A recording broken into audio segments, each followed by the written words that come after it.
अस्सलाम वालेकुम। स्वागत करते हैं, वेलकम फ्रॉम मदद आप लोगों को हमारे चैनल फारेक्टर्स में। उम्मीद करते हैं सब बड़े होंगे, खुश होंगे, चिमड़े भी होंगे। मैं प्रकाश कुदरत सलाफ खान और आप लोग के लिए लेकर आए who lost more jets, India और पाक। अच्छा, ये बहुत ही इंटरेस्टिंग वीडियो है।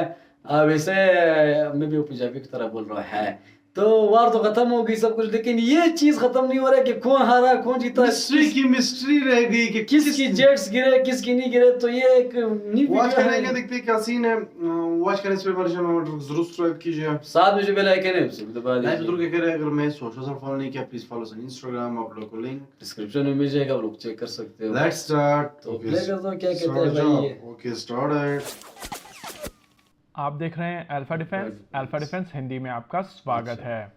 आज के इस वीडियो में हम लोग बात करने वाले हैं भारत और पाकिस्तान के बीच में लॉस की इक्वेशन को लेकर। कल chief of defence staff general Anil Chauhan के स्टेटमेंट के हाँ, बाद में इन्हें खुद अजीब पाकिस्तान से statement बहुत किया सारी था। नॉइस आ रही है और ये नॉइस एक्सपेक्टेड थी, क्योंकि पाकिस्तान की तरफ से स्टार्टिंग से ही कोशिश की जा रही थी कि उनको वॉर ट्रॉफी मिल जाए जिसको दिखाकर वो क्लेम कर सकें कि पाकिस्तान जीत गया है। इससे पहले जब भारत और पाकिस्तान के बीच में कॉन्फ्लिक्ट हुआ था तो उनके लिए वॉर ट्रॉफी Su-30 MKI था। उनकी तरफ से लगातार कोशिश की जा रही थी कि वो भारतीय वायुसेना का एक Su-30 MKI मार लें ताकि वो नैरेटिव वॉरफेयर में उसको आगे बढ़ा सके। इस बार पाकिस्तान के लिए वॉर ट्रॉफी भारत के रफाल फाइटर जेट और S-400 ट्रायम्फ थे, जहां पर भारतीय वायुसेना का पर्सपेक्टिव स्टार्टिंग से ही मिशन और ऑब्जेक्टिव्स को लेकर था। वहीं पर पाकिस्तान का हर एक क्लेम इन्हीं वॉर ट्रॉफीज के चारों तरफ घूम रहा था। कल chief of defence staff general Anil Chauhan की तरफ से जो स्टेटमेंट दिया गया था उसने पाकिस्तान को इस पूरे नैरेटिव को शिफ्ट करने का मौका जरूर दिया है, लेकिन फिर भी अगर आप चीजों को एनालाइज करेंगे तो भी आपको समझ में आएगा कि यहाँ पर पाकिस्तान कुछ भी नहीं कर पाया।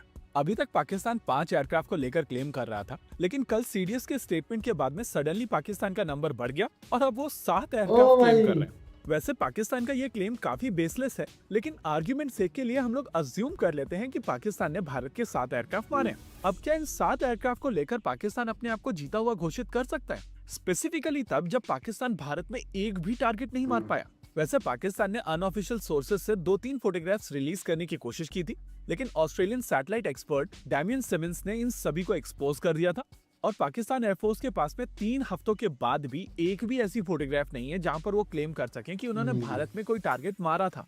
इसके उलट अगर आप भारत की स्ट्राइक्स को देखेंगे तो आपको 3 ऐसी जगहें दिखाई देंगी जहां पर भारत ने पाकिस्तानी रेडार साइट्स को उड़ाया है। पसरूर में भारतीय वायुसेना की तरफ से जो रेडार ध्वस्त किया गया था वो TPS-77 MRR था और पाकिस्तान के लिए सबसे बड़ी परेशानी है कि उनको ये रेडार अब दोबारा नहीं मिलेगा। ये radar American company Lockheed Martin बनाती है और पाकिस्तान की तरफ से 6 ऐसे रेडार्स पहले अक्वायर किए गए थे जिनका एक्सेस अब उनको नहीं मिलने वाला है। चुनैन में जो रेडार भारतीय वायुसेना की तरफ से मारकर गिराया गया है वो YLC-8E था। ये एक एंटी स्टेल्थ रेडार है जो पाकिस्तान ने चाइना से अक्वायर किया था और इसको भी भारतीय वायुसेना ने पूरा स्मोक कर दिया था। लाहौर में जो यूनिट मारी गई थी वो HQ-9 की एक कमांड पोस्ट थी जिसको हारूफ ड्रोन से मारकर गिराया गया था। पहले फेज में पाकिस्तान के एयर डिफेंस नेटवर्क और रेडार नेटवर्क को ध्वस्त करने के बाद में भारतीय वायुसेना ने पाकिस्तान के रनवेज को टारगेट किया था। अभी आपकी स्क्रीन के ऊपर सरगोधा की फोटोग्राफ है जहां पर आप देख सकते हैं कि रनवे के इंटरसेक्शन पॉइंट के ऊपर भारत ने ब्रह्मोस मारी थी ताकि ये दोनों के दोनों रनवे यूज ना किए जा सके। अभी आप अपनी स्क्रीन के ऊपर रहीम यार खान के रनवे को भी देख सकते हैं जहां पर भारतीय वायुसेना ने इंश्योर किया था कि आने वाले कुछ दिनों तक पाकिस्तान यहां से एयरक्राफ्ट ना उड़ा सके।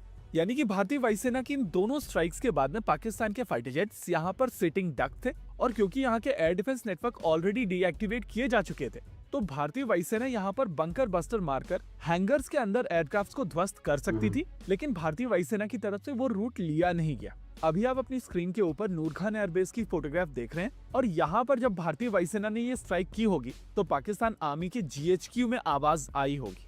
जी हाँ, बिल्कुल उनके हेडक्वार्टर के बगल में भारतीय वायुसेना ने ये स्ट्राइक की थी और इस स्ट्राइक के दौरान 2 कमांड एंड कंट्रोल सेंटर्स को ध्वस्त किया गया था। वैसे तो इस स्ट्राइक के दौरान भारतीय वायुसेना ने काफी इंटरेस्टिंग टारगेट्स को टारगेट किया था, लेकिन जो सबसे एडवर्टाइजमेंट फ्रेंडली फोटोग्राफ्स निकल कर आई हैं वो भोलारी और जकोबाबाद से निकल कर आई हैं। हम लोगों के पास में पाकिस्तानी एयर मार्शल का कन्फेशन है जहां पर वो कह रहे हैं कि भोलारी में एक साब एयरआई मारा गया था और सैटेलाइट इमेजेस में हम लोगों ने एक जला हुआ F-16 यहाँ पर देखा है। इसके अलावा इस हैंगर को आप देखकर साफ समझ सकते हैं कि यहाँ पर एक से ज्यादा F-16 मारे गए। जकोबाबाद में पाकिस्तान एयरफोर्स की 3 स्क्वाड्रन स्टेशन है और जिस हैंगर को भारतीय वायुसेना ने ध्वस्त किया है वहाँ पर F-16 रखे जाते थे। अभी आप अपनी स्क्रीन के ऊपर सकर की फोटोग्राफ देख रहे हैं और यहाँ पर भारतीय वायुसेना ने पाकिस्तान एयरफोर्स के एक एमिनेशन डिपो को डिस्ट्रॉय किया है। फिर बारी आती है मुरीद की, जहां पर भारतीय वायुसेना ने पाकिस्तान के पूरे यूएवी कॉम्प्लेक्स सर के भी कमांड एंड तो कंट्रोल सेंटर को कराची से ध्वस्त किया है ऊपर जब और फिर जाओगे, एक ऊपर की अंडरग्राउंड तरफ दूर है फैसिलिटी को भी बॉर्डर। टारगेट किया है, ये जो थे। मोस्ट लाइकली न्यूक्लियर फैसिलिटी थी। वैसे अभी स्कार्दू, रफीक और मलीर कैंट की फोटोग्राफ्स आना बाकी हैं। इसके अलावा छोटे छोटे जो दूसरे टारगेट्स हैं, जैसे कि लाहौर का डीएचए एरिया, गुजरनवाला और सियालकोट की भी कुछ फोटोग्राफ्स आने वाले समय में पब्लिक की जाएंगी। सबसे इंटरेस्टिंग चीज ये है कि ये सारी की सारी सैटेलाइट फोटोग्राफ्स भारतीय वायुसेना की तरफ से रिलीज नहीं की गई है, बल्कि इंडिपेंडेंट जर्नलिस्ट जाकर इन फोटोग्राफ्स को एक्सट्रैक्ट करके लेकर आ रहे हैं। और इसी वजह से पाकिस्तानियों को यहाँ पर समझना पड़ेगा कि अगर भारत के आपने 7 नहीं 8 एयरक्राफ्ट भी मारकर गिरा दिए हैं, तो भी ये विक्ट्री कैसे है। एयरक्राफ्ट्स और एयर डिफेंस का काम होता है बेसिस को बचाना, और यहाँ पर बेसिस के फोटोग्राफ्स आप सभी के सामने रखे हुए हैं। इसी के साथ आज के इस वीडियो में रखते हैं केवल इतना ही। वीडियो को अंत तक देखने के लिए धन्यवाद। देखते रहिए अल्फा डिफेंस। जय हिंद। धन्यवाद। तो ये थी वीडियो। देखो भाई, मैं एक बात कहूँ, शायद आप लोगों को अच्छा ना लगे, लेकिन बात कुछ ऐसी है, जब इस तरह का सीन हो जाता है वार में, कहीं ना कहीं या तो ड्रोन गिर जाता है, या वो अटैक कर देता है, या कहीं मिसाइल लग जाता है, तो आजकल वो पुराना जमाना नहीं है 71 65, और मतलब अगर आज से 20 साल पहले होता तब भी आप ये कह सकते थे कि यार, क्योंकि हमें पता नहीं होता है, हम तो न्यूज को ही देखते हैं। अब न्यूज वाले तो अपने मन की जो चीजें वो चला लेते हैं।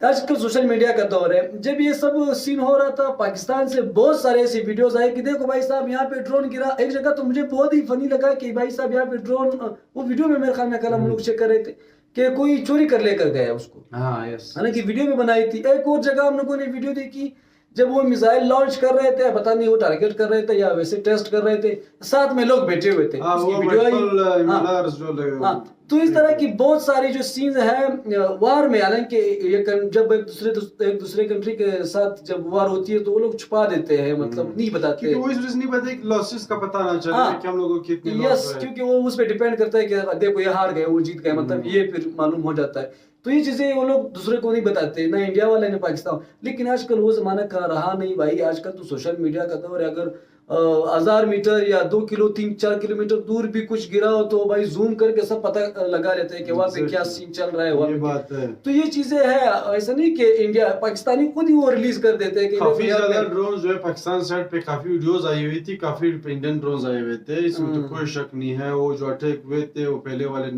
11 सेट्स को के 9 सेट्स को जो मारा गया था, उसकी भी वीडियोस आई हुई थी। वो एक रोड पे वो हुआ था, काफी जगहों को जो है हिट किया गया था।